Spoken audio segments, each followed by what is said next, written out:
据印度防务新闻报道，印度首艘航空母舰维克兰特号预计于今年8月15号入列服役。8月15号是印度的独立日，印度总理莫迪预计将在当日出席维克兰特号的入列服役仪式。印度国防部长辛格也在社交媒体上发布了维克兰特号的照片和视频，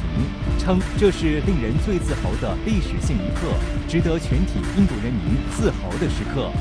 维克兰特号是一艘4万吨级的中型航母，整个舰体由47个模块组成，其中印度最大的造船厂科钦造船厂完成其中的70%的工作量，剩下的则由印度其他造船厂完成，最后在科钦造船厂内完成总装。印度国产航母维克兰特号关键技术来源于多个国家，全舰整体蓝图由法国设计，部分设计由意大利帮助完成。相控阵雷达和部分传电系统分别来自以色列和意大利，动力系统则是美国 GE 公司的 LM2500燃气轮机，武器系统也是如此，采用意大利的76毫米莱昂纳多集团火炮，俄罗斯的 AK630近防系统，以色列的巴拉克1和巴拉克8防空导弹系统。值得指出的是，维克兰特号最早于1999年就开始设计，在当时的情况下，其设计指标在全球范围内都是非常先进的。然而，从设计到服役历经整整23年，即便能够顺利服役，技术更新能否到位也是个疑问。你比如说航母甲板所采用的这个高强度钢，那印度呢当时就解决不了了。它在这个过程中呢，一呢就是从俄罗斯去买，另外一方面它是在这个过程中自己去研制。你想到造的时候了，有一部分呢是俄罗斯研制，给他提供的，然后呢是后边再造的时候，是印度呢终于解决了这个高强度钢的问题，然后呢他自己呢是把自己的这个国产用钢能够呢投入上去。那这个呢就使得印度在造的时候过程中就呢磕磕绊绊的，你什么东西啊都得等别人。你像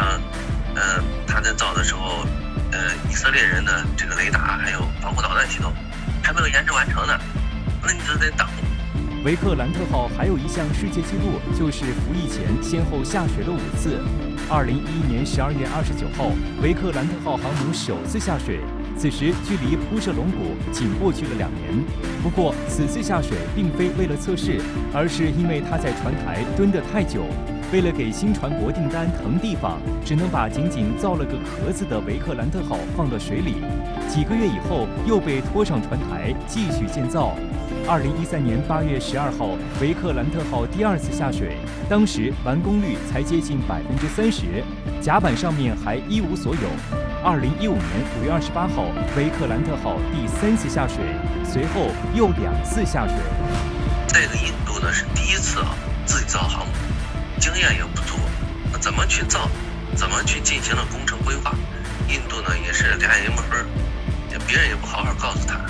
他自己呢要掌握的话，就只能是一点一点摸索，这也是呢特别耗时间，这样的话来来回回的折腾，这也是呢让这艘航母特别耽搁时间。你总体来看，这艘航母在造的时候就已经反映出来印度军工系统的薄弱，印度系统规划能力的这种混乱，还有呢印度的这个人员在整个经验上边的不足。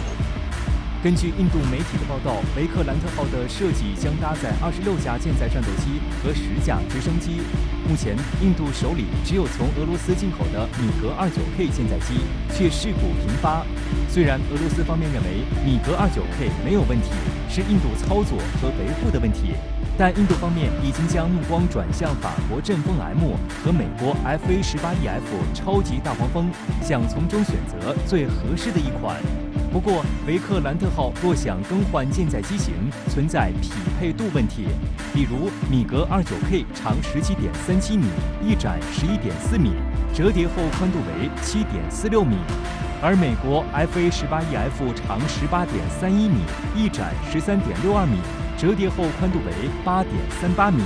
比米格29K 要大得多。阵风 M 的机翼则根本不能折叠。那法国人现在告诉印度人，就是我可以给你重新设计，让这个机翼呢可以折叠。但是这样折叠的话，那你重新设计又得花很长时间，然后你还得再进行试飞啊，你看看这个改成折叠翼的到底好不好啊？这花了时间很长，而且呢花的钱也是老了去了，因为别人给你重新设计，这个钱呢都得印度重新掏。那这个必然会使得呢阵风的价格特别贵，这是法国人现在面临一个问题，而且阵风还没有进行过滑跃起飞的实验，到底好不好谁也不知道。美国的 F/A-18EF 来说呢，相对来说能好一些，但是呢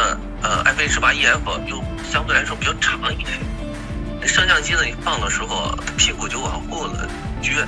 也是呢突出去，就是要放在那个升降机之外，这呢也是一个比较大的麻烦。此外，维克兰特号的甲板若起飞其他机型，也会存在诸多问题。而阵风和 F/A-18EF，它的性能呢跟米格29K呢相比啊，就有很大的不同。所以啊，你原先的这个跑道的长度、燃气导流板的设置啊，还有像在甲板前面的这个燃气导流板的设置等等，也就是起飞位的设置，那用